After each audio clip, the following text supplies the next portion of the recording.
আমি তো শেষ করি না এখন। মাননীয় সদস্য, it's out of the norm, please take your seat.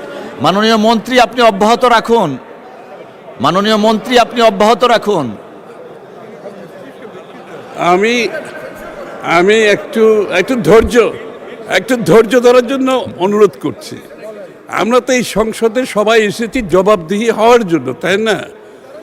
বিরোধী দল জবাবদিহি করবে, সরকার জবাব দিতে হবে, জবাবদিহি হতে হবে।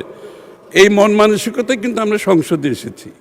তো সুতরাং এখানে অধৈর্য হলে তো চলবে না, একটু ধৈর্য ধরতে হবে, একটু টলারেন্স থাকতে হবে। তো সাথে সাথে এটাও বলছি যে আমরা যেহেতু এই বিলটি এটা পরীক্ষা নিরীক্ষা করেছে, বিশেষ কমিটি পরীক্ষা নিরীক্ষাও করেছে, পরীক্ষা নিরীক্ষা করে এই বিলটি আজকে এখানে এসেছে। সুতরাং এটা যাচাই বাছাইয়ের জন্য আর দেওয়ার প্রয়োজনীয়তা আছে বলে মাননীয় স্পিকার আমি মনে করি না। ধন্যবাদ।